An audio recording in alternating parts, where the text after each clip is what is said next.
Okay, so let's talk about something really cool. It's kind of like a secret diet for artificial intelligence, one that's making it leaner, way faster, and a whole lot more efficient.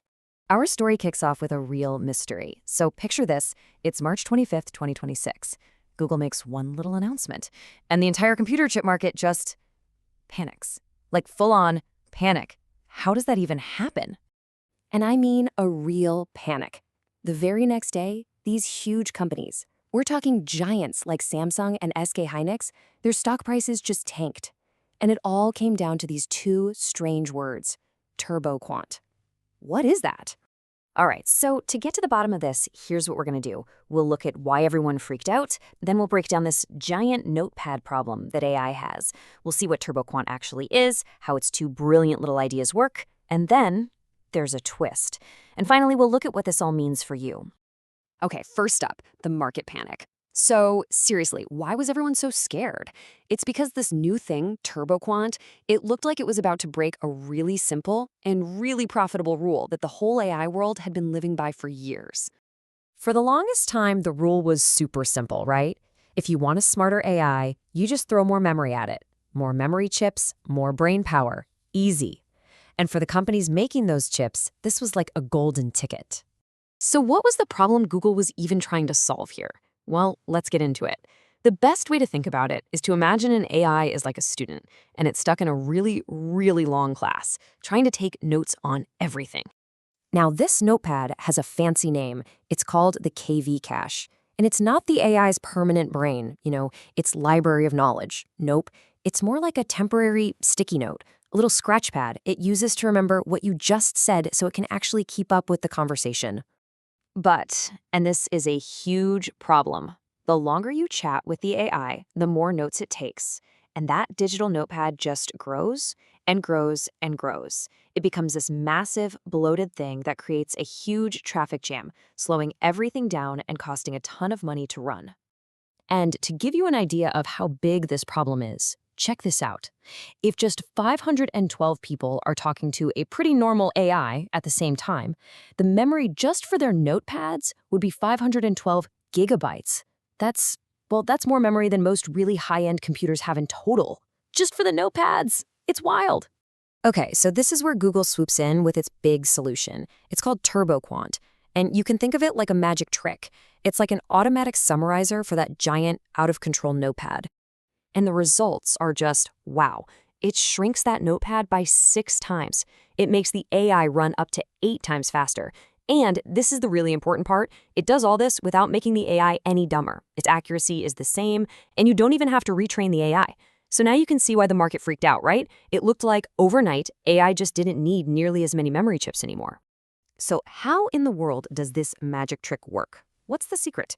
Well, it all comes down to 2 really clever, brilliant ideas. And honestly, they're way easier to get your head around than you'd think. Okay, idea number 1 is called PolarQuant, and the best way to explain it is with directions. The old way of storing data is like telling someone, okay, go east for 3 blocks and then go north for 4 blocks. I mean, it gets you there, but it's 2 separate steps. PolarQuant is way smarter. It's like saying, just go northeast for 5 blocks. See? It's the same destination, but it's one simple, direct instruction. It uses way less space to say the exact same thing. All right, idea number 2 is called QJL. This one is all about fixing any tiny errors that pop up when you shrink the data down. Think about it like a shadow. A shadow isn't the real 3D object, right? It's a flat, simple version. But it still shows you the object's basic shape. QJL does something just like that for the data. It keeps the main idea, the essential shape, perfectly clear. And this is the truly mind-blowing part. QJL can fix these little mistakes using the absolute smallest piece of information that exists. A single bit. That's it. It's basically a +1 or a -1, like a tiny yes or no switch. And with just that, it makes sure the AI perfectly gets the meaning of the data, even after it's been squeezed down. So let's circle back. If AI suddenly needs way less memory, does that mean the chip companies are just done for? I mean, the market sure seemed to think so. But everybody missed the surprising twist in the story. And it comes from a classic idea in economics. It's a concept called the Jevons paradox. And it's a little counterintuitive, but it goes like this. When something gets way more efficient and cheaper to use, We don't end up using less of it. We actually end up using more of it because we find all these new ways to use it. The best example is the light bulb. When they got super efficient, did we just turn our lights off more? No. We lit up our cities, our homes, our stadiums. We lit up the whole world. And that's exactly what's happening here. TurboQuant doesn't kill the need for memory chips. It just changes the game completely. The focus isn't on having more memory anymore. Now it's about having faster memory.